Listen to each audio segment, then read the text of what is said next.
Sentir dores intensas e incapacitantes, e muitas vezes sem causas e por muito tempo sem diagnóstico. Esse é o desafio de quem tem uma dor crônica que se espalha por vários pontos do corpo e que provoca fadiga e até distúrbios do sono e também alteração do humor. Ontem, dia 12 de maio, foi o Dia Mundial dessa síndrome que estamos falando, a fibromialgia. E é importante falar sobre a fibromialgia, que ainda não tem causa desconhecida, mas que atinge de 2 a 4% da população geral. São mais comuns os casos em mulheres de 30 a 50 anos. E se você aí de casa tem dúvidas, quer saber mais sobre esse assunto, pode mandar a sua pergunta para o WhatsApp que eu acabei de dizer. Porque com certeza é muito importante falar, comentar, esclarecer o máximo possível sobre a fibromialgia. E por isso o Ver Mais convidou o médico neurologista Vladimir Kumer para participar do programa de hoje. Boa tarde, bem-vindo. Boa tarde, Mariana, tudo bem? Essa fibromialgia tem um nome difícil e também é uma síndrome bastante recente, poderíamos dizer assim, né? Porque sem causa desconhecida, muitas vezes ela passa a ser confundida com outras doenças, né? É isso mesmo? É isso. O que acontece é que certamente isso já existe há muitos anos, né?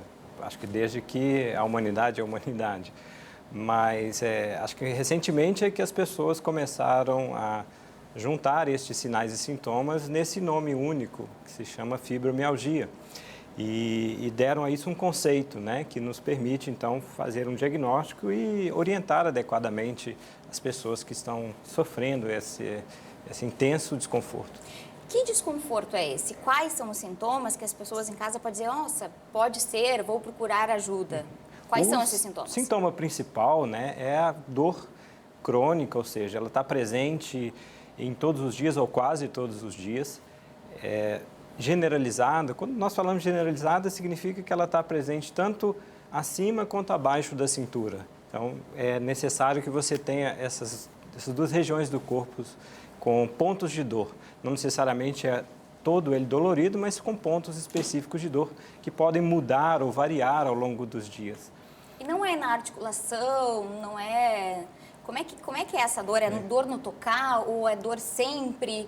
Como é que é esse tipo da dor? Se tem como explicar também, né? É uma dor geralmente espontânea, ou seja, não tem um fator provocativo. Pode estar piorada com o esforço ou alguma atividade, tá? Ela geralmente não é uma dor articular, não é na articulação, ela está mais uma dor mais muscular do que propriamente articular. E, classicamente, ela tem pontos onde ela é mais intensa, onde você toca. Um dos conceitos anteriores da fibromialgia era necessário que você descobrisse 18 desses pontos. Hoje em dia isso não é mais necessário para o diagnóstico.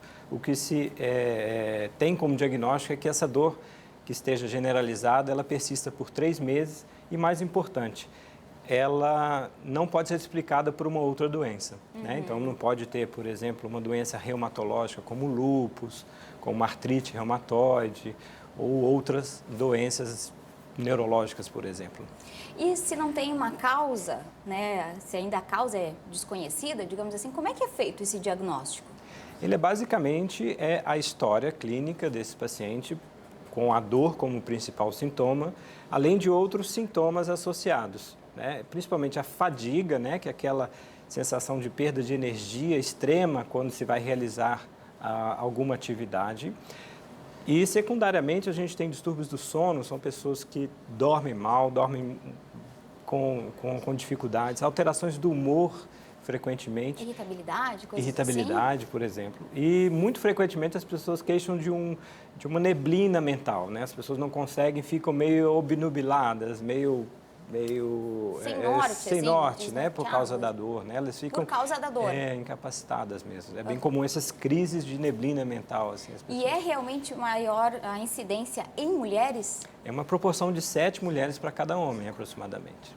Teria alguma ligação com a questão hormonal nesse sentido? É o que se especula, né? A gente não tem certeza ainda, né? Até porque a fibromialgia hoje tem uma raiz muito neurológica.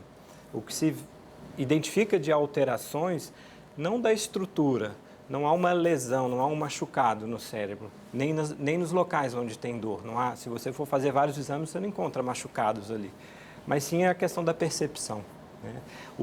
As áreas cerebrais, os neurônios que percebem aquela dor, eles estão, por algum motivo, muito sensibilizados e ficam muito... qualquer coisa desperta aquele sintoma.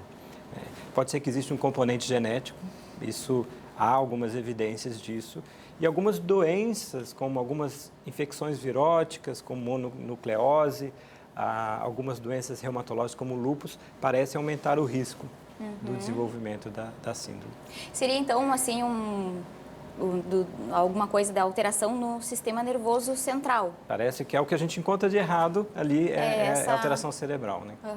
E dessa questão ali da mulher também, a gente vê que eu, por exemplo, conheço duas e tem a idade bem diferente, né? Então, a idade não independe, assim, da idade da mulher ter essa... A gente costuma dizer que a maior incidência é na idade fértil da mulher. Então, geralmente vai desde o período da menarca, né? Ali por volta dos 12, 13 anos, até a menopausa, até os 50 anos, é onde você tem maior incidência, de fato, né? A gente tem até uma pergunta no WhatsApp que chegou, vamos dar uma olhada. Eu tenho muita dor nas mãos, principalmente à noite. Será que pode ser fibromialgia? Essa pergunta é da Ana Lúcia.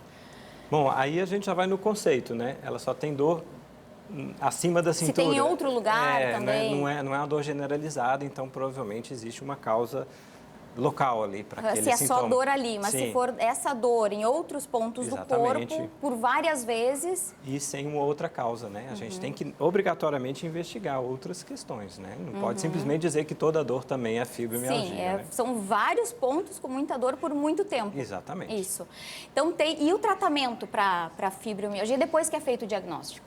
Bom, é um tratamento que ele tem que ter a participação de vários profissionais, né?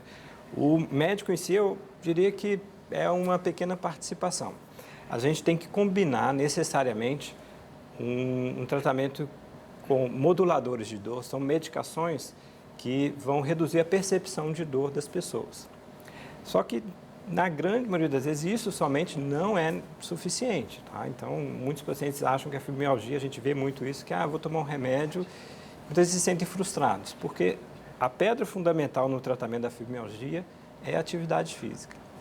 Se não houver uma atividade física, seja ela reabilitadora com a fisioterapia ou uma atividade mesmo física, qualquer outro tipo de tratamento ele está fadado ao fracasso, sabe? Então, a gente vê que é necessário você descondicionar o cérebro que entende que mexeu, doeu na fibromialgia e ele começar a mexer sem doer, sabe? Então, isso tem que tirar esse condicionamento cerebral. Isso leva muito tempo, não é um tratamento... Até porque é difícil também, porque a pessoa com dor, ela tende a já fica mais ficar, né? Não aí procurar também, né?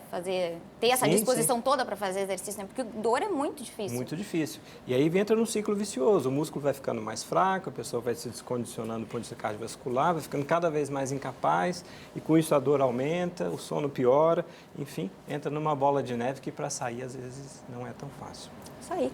Obrigada pela participação, doutor, né? Belas informações para quem, né? O máximo de pessoas que a gente conseguir, né? Levar a informação, sempre importante, né? Obrigada pela participação aqui no Ver Mais. Sempre